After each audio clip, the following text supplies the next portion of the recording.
Hey everybody, it's Charlie from Daily Motor, and if you want a motorcycle from Kawasaki with 4 cylinders that's comfortable enough to commute on, fast enough to go have fun in the twisties, but not absolutely clinically insane like something from their supercharged ZH1 area, then the Z900 might be the ticket for you. This here is the refreshed 2025 Z900 SE, featuring orange suspension, a bunch of new technology including cornering ABS and a great infotainment suite, if you will, which we'd call from the car world. About 130 horsepower or so coming from its Inline-4 motor, and quick shifter up and down, and more importantly, a little bit of comfort for what is going to be the DM Commuter fuel economy test. So in this test, we're going to head out and we're going to do about 45 miles or so, doing a mixture of city, highway, and kind of mixed driving sort of road scenario. And we're going to ride the bike as though you were going into the office or riding into school or doing some sort of regular commuting style riding with this motorcycle. Now, if you do want to see more on the Z900 SE, check the link below. We're going to be doing some proper canyon riding and review later on with our time with the bike. But I like doing this test because this gives us an opportunity to go out and experience the bike, pretty much every bike we review, in the same sort of environment and in kind of a calm, real-world situation that's not necessarily going out and going balls to the wall on the machine. And we know that fuel economy might not be super important to you if you're buying a higher horsepower bike like this, but it still might be nice to know if you plan on doing a lot of miles. So a few things to note for the test. Outside temperature is about 70 degrees Fahrenheit today. The tire pressures have been set to their placard 36 psi cold front and 42 rear. And I'm going to be riding as though I were just, someone going out on an easy commuter style ride. I'm not going to be going crazy. We're not going to be pulling wheelies in sport mode. I'm going to stay within about 5 miles per hour of the speed limit for most of the ride. Now, for those of you who watch the DM Commuter fuel economy tests regularly, you might be happy to know that we're featuring some new camera technology and microphone technology here today. So I am going to talk at you throughout the ride. Some people have said, oh, we'd like to actually hear about it throughout the whole trip. And okay, let's give it a try.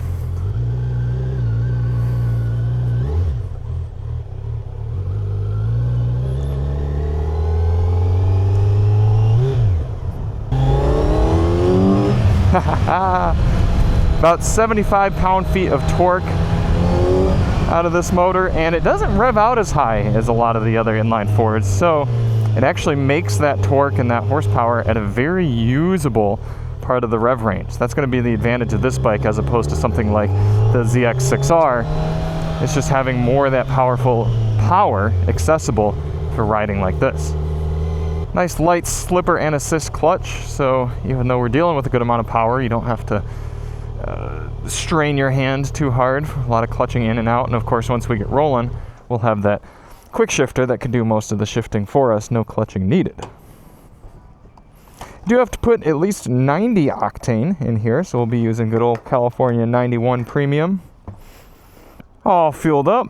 Now, I'm not going to talk at you through the whole test, but let's at least get our trip information reset here. We got our buttons to move through the screen on the side. Let's go average fuel. Let's reset our trip B as well. And we are ready to begin. Now, we do have a few different ride modes, as I mentioned. We've got road and sport and rain. Do we have any custom modes? Yep, does look like we have some custom modes as well. We're just going to do this test in road, though. Seems like kind of a nice middle ground.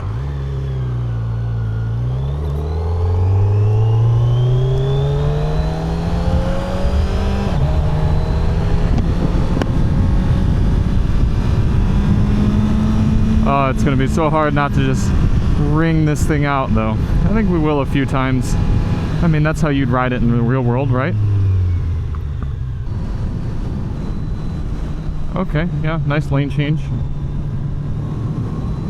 Signals aren't really a big deal. One of the problems with this motor being just so butter smooth is that you barely notice how quick you're going. I mean, I'm going 10 miles per hour above the speed limit right now, but it barely feels like anything. And it got there so smoothly. fully adjustable suspension as well, so you can dial this thing in if you plan on doing smoother riding or sportier riding and make it work for you, regardless of body size and type. As I was saying, all the way up in 6th gear, I can still give it just a little twist, get plenty of pull, even going up this hill. Coming into more of a city area here, this is where having a smaller naked bike like the Z900 certainly comes into advantage. Oh boy, look at that. Don't be that guy. Eesh. Beautiful sunny PCH, not quite as beautiful and sunny today, but it'll still be a good ride. 60 miles per hour indicated on the bike in 6 gears, giving us about 4,300 RPM.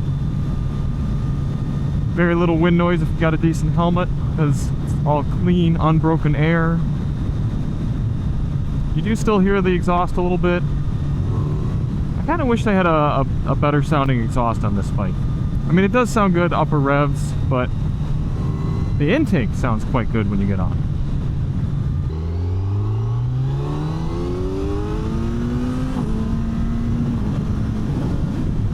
Yeah, just so much smooth power. That was just an easy roll on, and we're right up to highway speeds. Even in the clouds, that is a pretty picturesque view right there. Kids still enjoying the water, even at, what do we not have an outside temperature gauge on this bike? No, we've got it. That would be disappointing if we don't have outside temp. Huh. Okay then.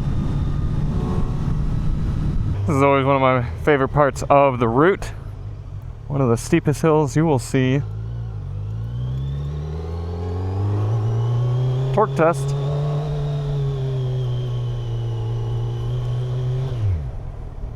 Looks like we might actually get the sporty section of our commuter test open. Nope. Well, I do see a Tesla taking off. Let's see how quickly they plan on going.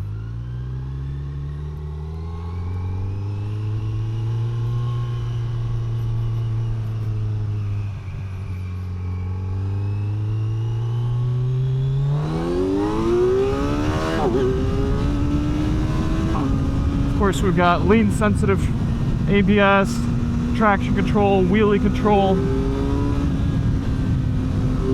A lot of methods of keeping you out of sticky situations, or at least helping you get out of them here on the Z900.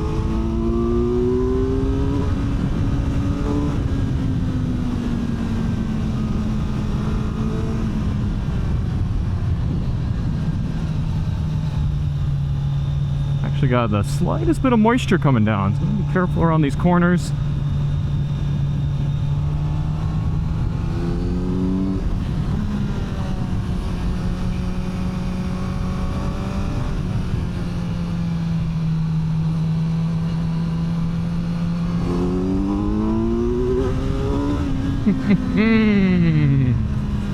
Yeah, I can't wait to get this out in the canyons. Got a little bit of open road here. Why not take this opportunity to open it up a little bit? Let's dial into sport.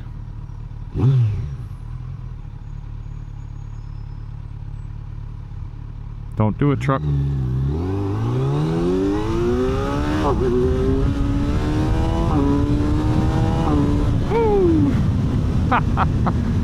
Oh, that's wild. I don't think it's going to be the gut punch that some people might be hoping for. If you've ridden maybe 1000cc bikes, liter bikes, it doesn't really have that high-end, just rip your arms off sort of feel. But as you can see, it is plenty capable of going well fast enough. Time for the highway. Now, highways are a bit of a mixed bag for naked bikes because, like I said, if you have a decent helmet, it's actually not much wind noise cruising at highway speeds because it's all unbroken air. However, once you get above 70 or so, the wind pushing on your body does get a little bit tiresome, especially for longer trips. So let's see how this is.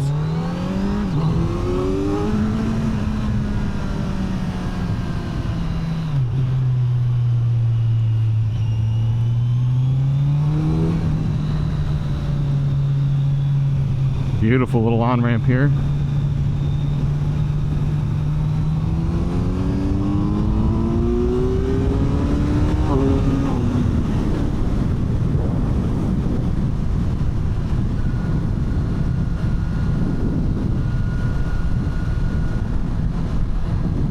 So I don't know how well it'll come through on the microphone, but this is actually super comfortable for me. Let's get our cruise control set. I love that Kawasaki's included cruise control. It's my opinion that if a bike's over $10,000 and it's got an electronic throttle like this, there's no reason for it not to have cruise control. You can settle back in the SE's nice seat. Cruise. Wind is hitting me, that's hitting me, I'd say mid-chest, low chest, mid-torso. And again, at 70 miles per hour, I've just got a gentle lean into the wind, my butt back, and pretty comfortable. About 5,000 RPM at 70.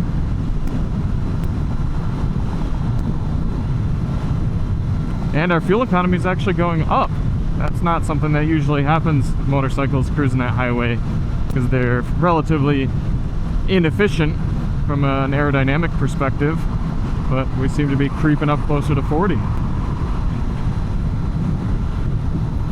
Yeah, not a bad highway run there. Like I said, fuel economy went up a few, pretty comfortable. Again, after about 20 minutes leaning into the wind on a naked bike, my shoulders, my torso, my head, my neck, they all kind of feel it.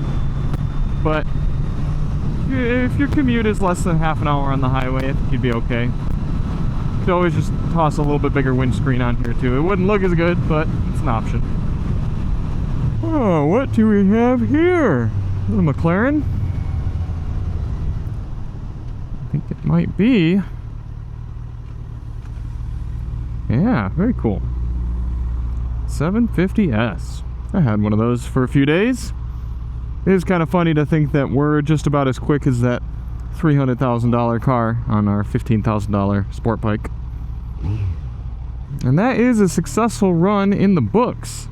Speedway gas station right around the corner. 40.8 miles per gallon according to the bike's readout. A nice little bike to ride around.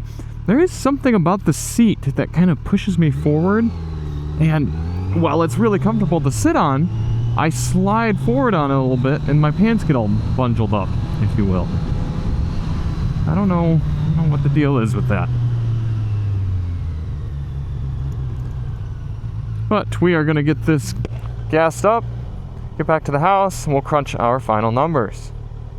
Back and all fueled up with the Z900 SE, we ended up putting in just a hair under a gallon of fuel, 0.993 gallons going into the tank.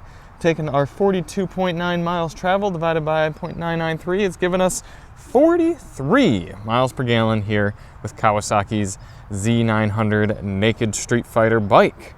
Not that bad of a figure. I mean, you do have to remember that you got to put premium fuel in it. So if you're planning on going from maybe like a 650 class bike up to this, keep that in mind for your bottom line.